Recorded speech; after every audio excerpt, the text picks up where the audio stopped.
اللهم صل وسلم وبارك على سيدنا محمد. عاملين ايه؟ تعالوا بقى نعمل حاجة حلوة في البيت، وبدل ما نشتريها بالبره بالغالي ونجيب مثلا 3 مثلا ب100 جنيه او اكتر. طب ليه؟ ممكن نعملها في البيت تعمل معايا الكمية دي نعمله، وهتعمل معايا كمية بسم الله ما شاء الله حلوة جدا. تعالوا بقى اقول لكم على المقادير. معايا دلوقتي نص كوباية من المية الدافية، وكيس خميرة دريم. انا طبعا اختبرتها قبل كده كتير، لازم تختبريها الاول. حطيت دلوقتي معلقتين من السكر. هدوب كده السكر مع الخميره والميه الدافيه. لازم ميه دافيه، مش ميه عاديه، لازم ميه دافيه عشان العجينه تبقى ايه سريعه تخمر معاكي. هنا بقى هنزل بيضه واحده، وهحط دلوقتي نطره فانيليا كده سايله او بودره، يعني اي حاجه. هنزل بقى معايا ب3 كوبايات من الدقيق، انا نخلتهم كويس جدا عشان ما يكونش اي تكتلات. ويلا على العجان، او لو ما عندكيش عجان عجيني بايدك، ولحد لما تلاقي العجينه لمت معاكي كده. انا ما حطيتش اي حاجه، ولا حطيت ميه ولا اي حاجه، هي المكونات بس. ولقيت العجينه لمت اهي معايا. اهم حاجه بقى لازم نحط ايه؟ زبده. انا طبعا كنت جايبه زبده الشرقيه بيور حلوه جدا، وعجنت معايا كده واسيبها تخمر. سبتها تخمر حوالي ساعتين، وزي ما انتم شايفين خمرت كده معايا. زي ما انتم شايفين كده خمرت اهي معايا. هبتدي بقى اجيب على الكاونتر بقى، ورشيت شويه دقيق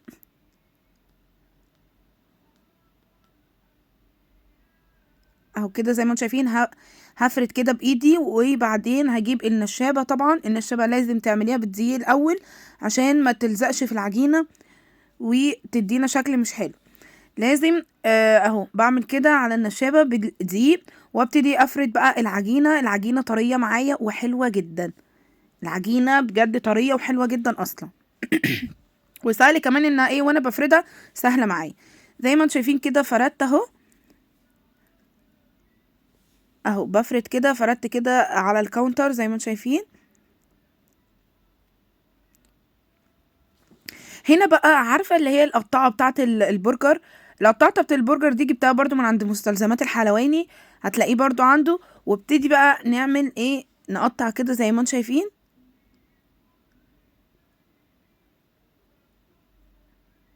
اهو كده. بصوا بقطع، يعني افردي العجينه وابتدي قطعي بقى بالقطاعه بتاعه البرجر اهي. بصوا سهل التقطيع معايا، ومفيش اي حاجة خالص. العجينة طرية وحلوة جدا معايا، فسهل العجينة دي برضو تعملي برضو تعملي مش شرط دانوتس، تعملي بيتزا، تعملي معجنات كرواسو، تعملي اللي انت عاوزاه. العجينة دي تنفع تعملي بيها كذا طريقة.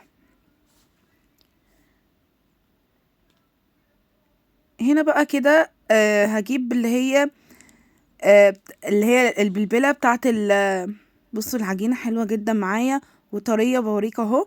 عندي بقى البلبلة بتاعت الايه آه بتاعت الاشكال، وابتدي بقى ايه اعملها كده، اعملها بوس كده زي ما انتم شايفين كده عند العجينة من النص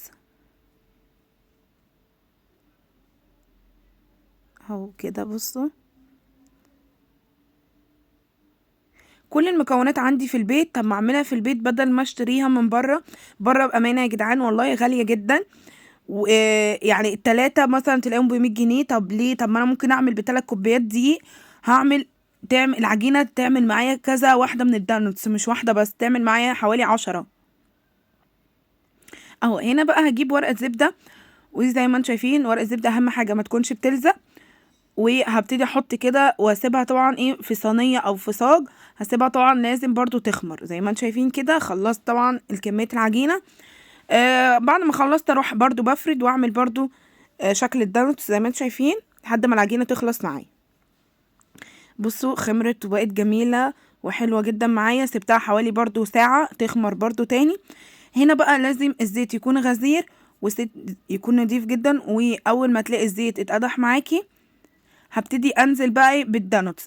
هنزل بورقة الزبدة. سهل اصلا لما بتحطي ورق الزبدة في الزيت، اول ما بياخد لون بتشيلي بقى ورق الزبدة بسهولة، بيتشال بسهولة معاكي.